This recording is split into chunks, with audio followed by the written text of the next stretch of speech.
yeah, I used to do that for a time, and then it turns out that not every musician is as.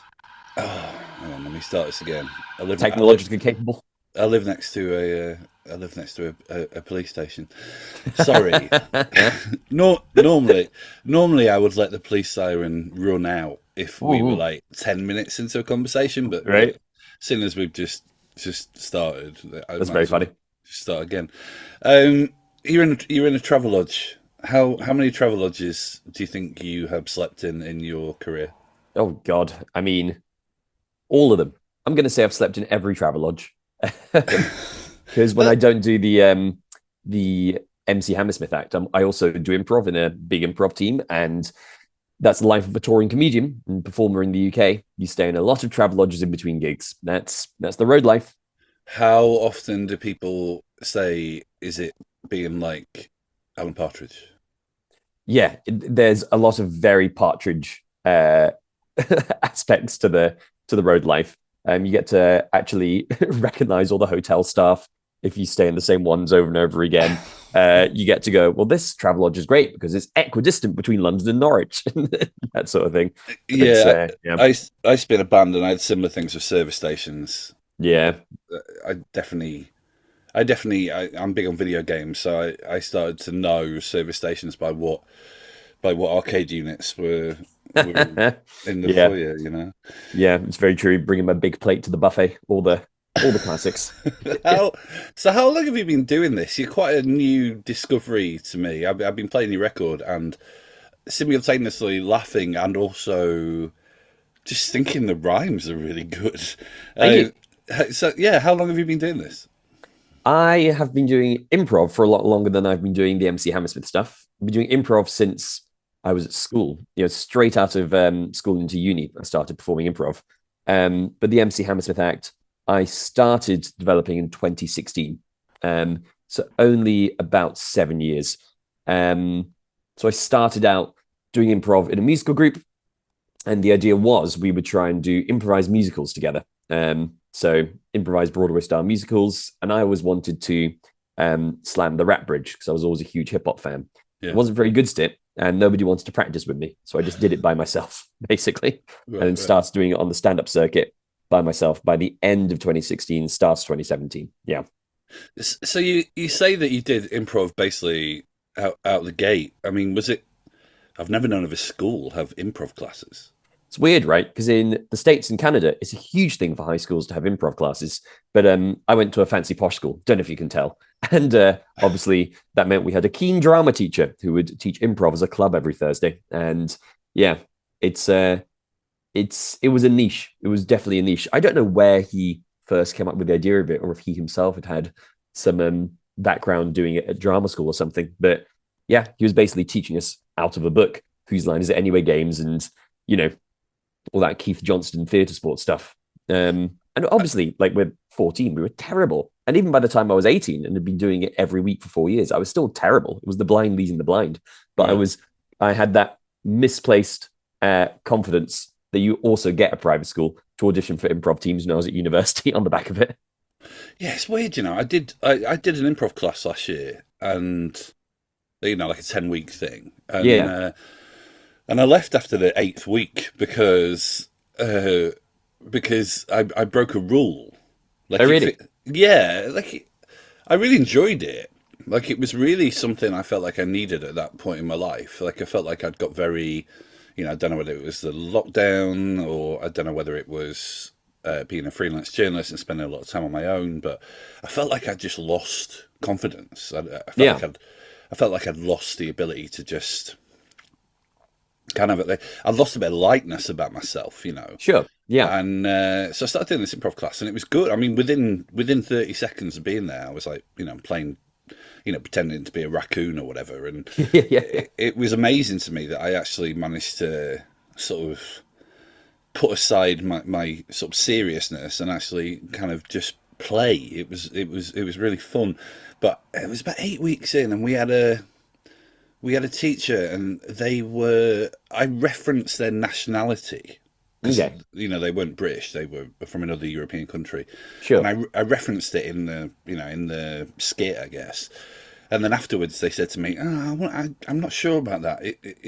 Unless you were sort of playing a bit of a sort of Brexit kind of scenario. And I was like, well, hang on, I wasn't doing that. But that's not why I did it. Do you know what I mean? It was just Yeah. kind of, But I guess I've sort of been baffled ever since. And I was probably a bit oversensitive, and I was like, well, I'm not going to do this, I'm going to get told off. But ever since, I've been like, did I break a fundamental rule of improv by acknowledging reality? It's I sort don't of know. weirded me Yeah, out. that's a tough one. It sounds like, the joy of improv is getting to be able to do and say anything and do it at the top of your intelligence, which I wasn't there. Sounds like you were doing so. But yeah, I remember getting a massive slap on the wrist at an improv class in Chicago about 10 years ago because I was using a hammer, miming a hammer. And then the teacher said, freeze. And then got up on stage, put his fingers in between my own fingers to actually like not make a fist, but to hold the handle of a hammer, going, object work, objects have permanence, screaming at me. And I went, oh God, I was just trying to have fun. Oh God. And so it is, yeah, I'll always remember that. It's tiny things you don't think about and you go, oh yeah, there are a lot of rules and conventions and structures to this, which is why improv, I can only speak for myself, attracts so many nerds because it is rule-based fun. So yeah, it's getting one's head around that, I guess. I feel like there's loads of things. I mean, I am a nerd, but I'm like a nerd that had to like pretend not to be a nerd for a long Yeah. time, to sort of avoid being beaten up at school. So I'm like a nerd that went to football, and I'm like a nerd that like played sports. But like in my own time, I would just stand outside of Games Workshop, Yeah. just staring through the window, being like, I really wish I was one of. I really wish I was brave enough to be in there. All And right. Yeah. I guess I find with like LARPing or like improv, I'm like, I really want to do more of this stuff, but I don't know. It's almost like I sort of fall between the two camps. Yeah, it definitely attracts a lot of people of that ilk. That I mean, there's so many Dungeons and Dragons players in improv, and there's so many like LARPers in improv just because I don't know. Again, it's rule based fun. You also find a lot of people from a tech background who do Yeah, improvised comedy yeah, because it's so rule based, and people still like that degree of control, and they like the algorithm that makes improv scenes feel like sketch comedy on stage, but it doesn't necessarily require great acting chops. It doesn't require a huge deal of stage experience, and it is just adults playing kids' games at the end of the day. So, yeah, I can yeah, see why there's all this crossover, right? yeah. I listened to an interview recently with Jimmy Carr, who isn't. I don't particularly enjoy Jimmy Carr's comedy, but Yeah. it was really interesting. I thought it was a real insight into the dude's brain, and he was talking about how he wanted to try and get stand up taught in schools. And that sounded preposterous at the time, Yeah. but the more I think about it, the more I thought that I don't know, almost like if you teach drama, then why not? And I actually really did think, it's been a long time since I managed a team in the workplace, but there was part of me that was like, if I was ever in that position again, I think I would. I don't know whether you could even do this with HR, but I think the idea of people doing improv is kind of amazing. Despite that experience, I did come out of it really feeling lighter and more Yeah. confident. It was an amazing experience. Well, I used to teach improv in schools. This is years ago. This is Okay. pre-pandemic, but back when comedy was just a part-time thing for myself, I taught on. It's the only like qualification, like not degree, but what's the word I'm looking for? The only like certified Scottish qualification in comedy you can teach in high schools. And it's like a comedy and confidence course. And it is wonderful to see like teenagers come into the room very like nervous, confrontational in their own shells. And then by the end of the session, break out of that and realize, oh, I can say and do anything. And if as long as I support my friends' ideas, we can build something together. And they leave smiling and happy and just being able to laugh at themselves. Yeah, it's a great status equalizer Yeah, because it means that yeah, everyone's on the same page. And if we want to make a scene together, all we have is each other. So we better collaborate and cooperate. yeah. No, it's good. Because I just think so much. I sort of think a lot about this with like masculinity as well. I've got this, Yeah. it's a kind of working hypothesis, but I feel like so many of the problems that men have are to do with not wanting to, like, not wanting to appear stupid. Like, Yeah. I feel that's quite a unique experience to men that kind of sometimes when, like, even sometimes when I've been in like pubs and I've seen like outbursts of violence, I can almost sort of trace it to someone feeling like they've been disrespected, so therefore they're Yeah. Yeah. embarrassed. Yeah. Yeah. Such a, not that I've ever had a fight in a pub, but like I can sort of relate to that, and I just thought there was something about when I was doing improv that was, when I was pretending to be a raccoon, like Yeah. Yeah. it, I was fine. Like you want to be laughed at. That's the point. You Yeah. must. I don't know. I think it's a force for good. I might try again at some point. So Yeah, well, I hope you do because there's something very vulnerable about like stepping on stage and just saying the first thing that comes to your head. Because you're right, as adults, we are guarded and we're told do things correctly and don't look stupid, as you say. But the whole point of improv is to look stupid and laugh at ourselves and enjoy it, right? yeah, Because yeah. we're standing on stage, we're playing animals, we're doing ridiculous things. When I step on stage and I freestyle rap, there is a saying in improv which is we're always at home to miss a fuck up, right? There's no mistakes in improv. It's just an opportunity to have fun. So when I freestyle rap, it is a dichotomy between being in control, standing there and going, I'm going to nail every aspect of this perfectly. I'm going to rhyme with every word you give me. I'm going to freestyle rap flawlessly for the next 20 minutes. So dichotomy between that and realizing, well, it's not going to happen. I'm going to stumble. I'm going to make mistakes. I'm going to make discoveries along the way, and allowing myself to be distracted by those and follow that fun and embrace the mistakes and the failures when they happen and laugh at them. I did a gig last night because I'm in Manchester right now for a run of shows at the Frog and Bucket, and That's got to be a made up venue. yeah, it sounds like a comedy club from a cartoon, right? Yeah, The yeah, Frog and Bucket, the Chuckle Trough. yeah. Um, and I remember last night just stumbling over what I was saying and then being able to rap about the fact that I fucked up and rap about the fact that I'd said the wrong thing. And then that becoming a whole like running gag for the next 20 minutes. And when you laugh at it and you celebrate it, then it's not a failure, it's a success. But when you do what's called shit facing and you show the audience, oh, didn't mean to do that, and you look pained as a result of it, you look like you've had a bad time, then the audience can smell fear. And then it's not fun for yourself, your scene partners, for anybody. So yeah, there has to be joy in it, right?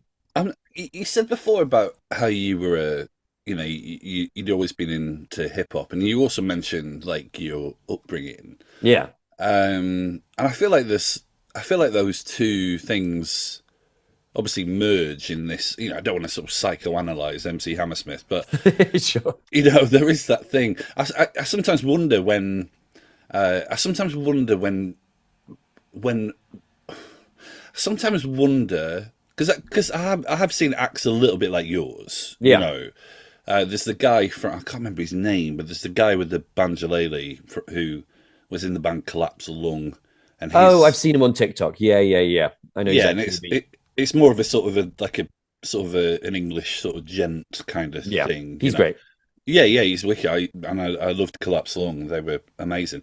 But I guess you growing up as you did and being into hip hop. Was there ever a moment where you were like, because you can rap, right? You can rap really well. I like Was to there? hope so. Yeah. Yeah, unquestionably. Was there a moment where you were kind of like, I could make rap music, or is this almost the only way you feel like you could make rap music?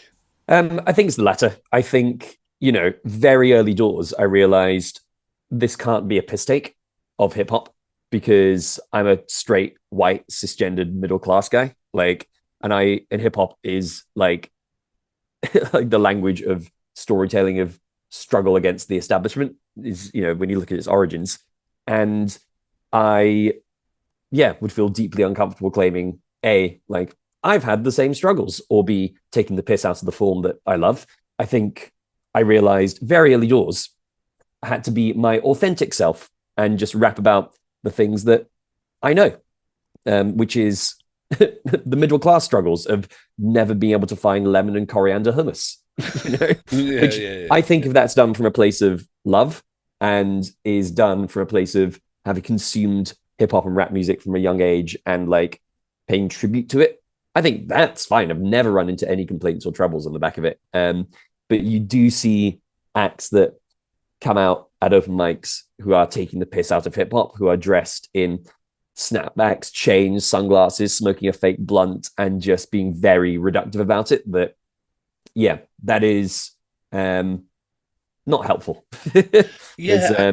That's imitation, not what's the phrase? Appropriation. Appropriation, appreciation. That's the one. Yeah. That's appropriation, whereas appreciation is hopefully the direct opposite of that. Yeah, I guess I feel a bit torn on it really because I do feel that I sort of agree and disagree with what you were saying. I Yeah, think that I do think that hip hop belongs to everyone, and I don't yeah, necessarily think it is. I think if you go back to the early days of hip hop, it isn't really. There's a period where it isn't especially socially conscious. It's almost, it comes from a particular socio-economic background, but it yeah. isn't really about the struggle, so to speak. No, But it's I formed from also, disco and funk. yeah, absolutely, yeah, this sort of melding of music, and so I do think that hip hop belongs to everyone. I just think that it's almost like I am a big like rock fan, I suppose. Yeah, I don't know what guitar music it really is, but I guess that and I guess that I don't really feel like that genre should be gatekept for purists of Leadbelly and Howlin' sure. Wolf, right? Yeah, that makes sense. But I do really think that thing of like I wince when I see Ali G on kind of Yeah, reruns now. That feels weird. So I do think that thing of not parodying it, which it doesn't appear like you do. I think I do subscribe to that. yeah. Yeah, I'm with you there. I think as long as I acknowledge that by doing this, I profit off of black culture and like I'm aware of it and I love the culture it comes from and I just rap about who I am and the stuff I know about. And I think that is a universal rule that's true for everyone, right? I think you Yeah, can't go wrong there. I'm yeah, with you on Ali G. It's a product of its time, shall we say politely. yeah. I really like Sacha Baron Cohen, but Yeah, I just always think, yeah, that's not where we're at, yeah. thankfully. What was I going to say? Oh yeah. So do you mind me asking you about OCD? Of course. Yeah, please do. So I have OCD. It's been the bane of my life. I talk about it on the podcast all the time. Right. Because podcasts are like a one-way conversation. I mean, obviously we're having a conversation, but Yeah. plenty of people listen to my podcast. Some of them get in touch, but you always feel a little bit like you stood at the top of the lighthouse, just shouting into the shouting into the ether. Yeah. Like who's out there. So I always wonder whether I talk about OCD too much but it has sort of shaped my like sort of philosophy of how I see the world and just the struggle of having it. And Yeah. one of the things I find is that I don't feel like I need to tell you how difficult it can be because anyone who says they have OCD understands that you don't say that for a laugh. You say that Oh yeah, it's a because bad time. Yeah. it's a real bad time. Yeah, and I guess that like one of the things I've found is that it makes my brain feel so busy. Like Yeah. when my mum listens to all my podcasts, bless her, and she'll always say to me, "Why can't you finish a sentence?" It's like you start a sentence and then you get a couple of words in, and then it's like you've thought of something else. And I totally attribute that to my OCD. I totally attribute it to Interesting. the amount of noise in my head, right? Yeah. And so therefore, one of the things I thought was really impressive about your raps, and I've seen some of your freestyle stuff, is that there's such you're really in it. It's like your brain's focused. Yeah. So I'm interested in like how you do that and how whether the OCD is ever a problem for your creative pursuits. It's interesting. Yeah, I mean, the OCD that I have, I'm very happy to talk about it, is OCD about my health. Um, it was pretty bad pre-pandemic, and during the pandemic, it wasn't in a great place. It was constant worries that oh, if I had like, as you can tell right now, I've got a bit of a cold and I'm like, my throat's a bit like sore and tickly. So I'm on the Lemsip right now. And pre-pandemic, if I had that same experience, I'd be like, oh God, I've got a pain in my throat. Is it throat cancer? And I don't smoke. So it's unlikely. If I had a twinge in my shoulder, it was like, oh, am I going to lose feeling in that arm forever? What's going on? So a constant desire to check and like try and prevent something bad from happening, which is just OCD. It's control, right? It's trying to control things to prevent something bad happening. And part of that was, I know, like psychologists talk about rules for living with OCD. There are rules inside my head which said, if you feel like a twinge or a bad thing, or you feel something's wrong with your health, go to the doctor to try and prevent it. So I visited my GP a lot in like 2018, 2019, like a lot, to the point where they started recognizing me and going, you again, what is it this time? Yeah, like, and that sort of understanding, knowing like, okay, this may be a health anxiety thing. Travelodges and GPs. It feels like you're on. Oh my God, second album title. Yes. Yeah, you can have that. Yeah. Yes, the two things I know the most about that I shall be rapping about on the second album. I'll just interject before you continue. I don't really have health stuff, but I did for a period of time have an obsession with HIV, which is fairly common. You know, I go to an OCD support group, and there's a branch of people in the group that it was all, you know, it's all about HIV. Yeah. And so I used to go for a lot of tests when I was younger. Really? Like, you know, as many as I could squeeze in, really. Yeah, and that's the fire alarm. My Travelodge, it knows my bars are in here, my wraps are in here. That's fine. Do carry on. Yeah. There was a period of time where I felt like Norm in Cheers. So when I walked into like the gum clinic, the hospital, it was almost like in my head I could hear them going, James, like they say Norm when he walks into the bar in Cheers. But anyway, that was well, everyone knows your name, the HIV clinic. Yeah. You were saying about 2017, 2018. Was that thereabouts? Yeah. Yeah. Was that when did you know you had OCD before then, or was that when it sort of flared up? Do you want to ask that again? Then we can cut that fire alarm out if you like. What, have you got a fire alarm going off? Oh, did you not hear that? No, you sort of said something, and I sort of apologetically kind of laughed because I didn't quite hear what you said.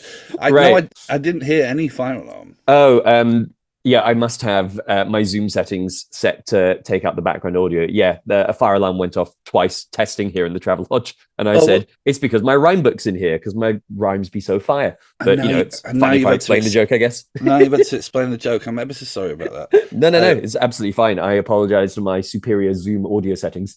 I might leave it in just for colour. yeah. But in terms of what was your question again? my question was, well, you I guess you were saying that it kicked in the around that time, the pandemic. But I wondered whether this was something that you'd had long before then, and that was just a bad. I don't know. I think I have obsessively checked and controlled and over fixated on the details of various like things I've done in my life, especially creatively. Like if I was ever writing something, I would shine and polish it 1,000 times to make sure it was perfect. So I'm definitely a perfectionist in that way. I'd also try and control aspects of my life, like timing was a big thing for me, making sure I was bang on time for things. So that was always a feature of my life. It never really I never felt like, oh, I'm in the grips of it. It's a bad thing, until it got to all those frequent doctor visits and worries about my health. And I realized, this is definitely, that something's going on here. And then spoke to a therapist and went, oh, it's OCD. Well, that makes sense because the way that it parallels to the freestyle rapping is I had an obsessive rule, which was every time I thought of a rhyme, I had to write it down. Because any freestyle rapper will build their own rhyme bank. And I realized 2016 is about the time I started doing this. Which is about the time the OCD started to probably creep in. I realized, if I want to get good at this, I should probably write down every single rhyme I think of. And that way, if I learn them and just put them in an app on my phone, then I'll get better at freestyle rapping. And so I said early doors, that's the rule. That's what you have to do. And even if it was 2 a.m. and I was trying to get to sleep, I'd think like, oh my God, comedy rhymes with honestly, rhymes with property, rhymes with apology. I'm like, write it down, put it in the note. And so I would have to like wake up, turn my phone on, like write it down, go back to sleep, sort of thing. I feel like you just. I feel like you're one of those comedians that goes like rogue and gets expelled from the magic circle.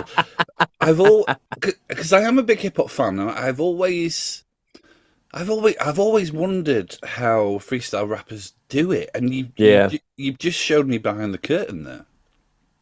Yeah, a little bit. I mean, I Oh, do think hey, any you're recoiling now. You want to keep your membership. well, I do think any freestyle rapper worth their salt will have a rhyme book and will like, have a bank of rhymes memorized, whether that is passively or actively. But I was chatting to my friend Raquel, who is an improviser in a team called North Coast, and she's with Boom Chicago right now in Amsterdam. And we've done some freestyle rap stuff together. Um, and I was chatting to her only last month about like this big rhyme book I have, and she went, "What? I don't have one of those." And I went, "What? But how are you so good? How do you know so many rhymes?" She's like, "I don't know. I just vibe it." And I guess she just Right, practices right. so much it all seeps in passively. So I mean that's also a totally legitimate way of doing it. I'm just a nerd who loves improv and algorithms and rules and like getting it right. So no wonder I've got a rhyme book that's 10,000 words long, something like that. It's so interesting that though we do a we have a conversation fairly regularly at my OCD support group that Yeah. is about I think there's been a bit of a push in recent not that OCD is necessarily neurodivergence. I see it as more of an illness than that, but Sure. there's been more of a conversation about neurodivergence and almost kind of this is my ADHD is my superpower and I've sort of got my own beliefs on that, but if it makes you feel better about having obstacles to clear that maybe other people don't have, then I'm all for it. But I always feel with OCD like this happens every so often in our support group, and there'll be a conversation of people saying, "Oh, well, has it ever given you anything good in your life?" And some Yeah. people will really. The one that always comes out is empathy. Everyone's like, "Oh, well, I'm so much more Yeah. empathetic for having this experience." But if I might mention you, I might name drop you next time that Please do. conversation Yeah. happens and go, "Oh, well, this actually kind of helped this very talented comedy rapper that I interviewed." So that's one for one for the positive Yeah, I mean, I column. I do think it is very much an illness. I'm with you there. But and if people want to see it as a superpower for themselves, obviously not themselves out. But yeah, I think it is a silver lining to what has been fairly debilitating. But yeah, it's definitely made me more empathetic. Like I understand what it's like to have anxiety now because anxiety and OCD are bedfellows, right? Yeah, But also improv to fall back to that is so good for anxiety, so good for OCD. And when I'm freestyling, when I'm improvising, I don't feel it at all. I was on stage yeah, in London right before a big improv show and was in the wings, like convinced I was about to have a heart attack. And spoiler, I wasn't. And yeah, yeah. I'm a skinny guy. I'm 9 stone, like, and with no history of cardiovascular illness, a heart attack. And I'm 32. Like, it's unlikely to happen statistically, but anxiety lives in the chest. And it was the OCD whirring, and I went, this is it. I'm about to have a heart attack, and then had to go on stage. And then by the end of the scene, which is only 3 minutes long, I went, what was I worried about again? And it was this proper, like, it's just such a cure for it because you can't focus on like your own shit in I, improv. Like, I you have to play a character. Um, I've spent years trying to identify hotspots, and yeah, one of them is always before I have to do something important, yeah, and that's normally writing an article or having a phone call or going on holiday. I mean, leaving the house for a period of time is a really difficult one, and yeah, I always just go like the moment you do it, it once you kind of get over this invisible line, I yeah, find myself so distracted by activity that actually it sort of subsides. It's only when there's that sort of not inertia, but that kind of limbo before actually I've done the thing. But I did find with improv, I remember saying to my wife when I got back, I was like, there was just no space for the rumination. There was just yeah. no space for the obsessions because as soon as it sort of peaked in my mind, someone would be like, "Hey, be a raccoon," So Yeah, yeah. Well, in improv, you have to be present. And OCD lives in catastrophizing about the future a lot of the time. Yeah. And if you're in the present, you can't be worried about what's going to happen. And in improv, you absolutely can't be worried about what's going to happen because you can't plan for it. And that's the death of good improv. Improv is staying in the moment. And if you ever get ahead of yourself, it is maybe half a step ahead of yourself at most. You have to stay present and be open to different things happening. If you have the idea of going into a scene going, I'm a pirate. I'm a pirate. I'm the captain of the pirate ship. I'm the captain of the pirate ship. I've got a killer line that's going to be so funny about how I'm the captain of the pirate ship. Oh, it's going to be good. And then you walk on and your teammate speaks a fraction of a second before you and says, hello, madam. Welcome to my ice cream shop. How can I help you? Like, you have to yield your own idea. It's very difficult to make those two ideas work in the same scene. I mean, it can be done, but it's hard. So you need to be as willing to contribute ideas as you are to immediately toss your own ideas out, like at the drop of a hat, which is presence and staying mindful. So yeah, it's a great antidote to all the trials and tribulations that things like OCD and anxiety have thrown up. I might, yeah, you're making me think I'm going to give it another go. Absolutely. Yeah, it's great fun. There are classes in various improv schools that are specifically improv for people with XYZ. Could be anxiety, could be really? OCD, like, yeah, because it is not therapy at all. It's not a substitute for therapy, but it has therapeutic qualities. And I used to be like very anxious. Now I'm a bit anxious all the time. And I do credit improv with making me a lot more mindful and helping the OCD and thinking, well, there's a parallel, which is, yeah, I could get hit by a bus tomorrow, but I can't plan for the future. And if you try and plan and try and control it, it is all going to fall apart, as in an improv scene, as in an improv show, as in life. So what's the point? If we just stay present and relax and chill, things will be a lot easier. And that does, like, yeah, help me day to day, I reckon. I'm going to investigate. I'm going to investigate that. When you play in London, when can I come and see you do your stuff, and then I can tell you I've signed up for improv in the Yes, that'd be sick. Next London show is in April. It is the 27th of April, Saturday, at the Leicester Square Theatre. So that's the Edinburgh Fringe show. So I've got, it's me plus a bit of support. It is that is comedic support, not emotional, because after this conversation, it does sound like occasionally I may need the old emotional support as well. But it is an entire evening of improvised hip hop comedy based on what the audience shout out. So I take suggestions of random words, random objects, people's stories, and I've got live looping, auto-tune, and I do an hour and a half of improvised hip hop comedy tracks based entirely on what the audience suggest. Yeah, you're all over the place from sort of late March to late April, right? Yeah, full UK tour, every major town and city, even Middlesbrough, which is a shame. But Well, do you eat meat? do I eat meat? Yes, I do. You must go have a chicken parmo. Oh, like I've had multiple chicken parmos. I have gigged so much in the Northeast around the Middlesbrough and Stockton area. Well, and I realized parmos there are like a religion. Well, take any criticism of Middlesbrough out of your privileged mouth. Touche. No, I used to live in Sunderland. I was at university in Sunderland, and then when I was in the band, if we confirmed a gig in Middlesbrough, or Stockton or wherever, everyone in the band would just be like, amazing, we're going to have a parmo. We get a parmo. Yeah. It is the main redeeming feature is the chicken parmo of a late night. What did Middlesbrough do to hurt you? Multiple gigs. Well, yeah. Listen, maybe that's just my own experience. I'm gonna leave you to your sachets of coffee and those sort of weird kind of hair dryers that are like always plugged into the wall. Oh yeah, I've got one of those. Yeah. God, Yeah. Touring life is so glamorous, right? yeah. No, I mean, I'm not going anywhere today. I'm quite envious of you. You know that you. Where are you playing tonight?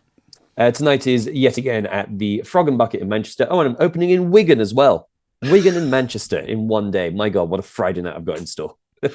Yeah, I'm trying to think of food for. I mean, you're well served in Manchester. Wigan's like pies, really, isn't it? Yeah. But luckily, Wigan is just opening there, and then I drive back to do the Manchester gig. I think there are more culinary options in a bigger city. Maybe that's the polite thing I'll say about Wigan. I will definitely come and see you play in April. And, thank you, mate. Just drop me a message. That'd be great. Amazing. Thanks so much for your time, man. Cheers, yo. Much obliged. Great talking to you. Ciao, See you, ciao. dude. Bye. Bye.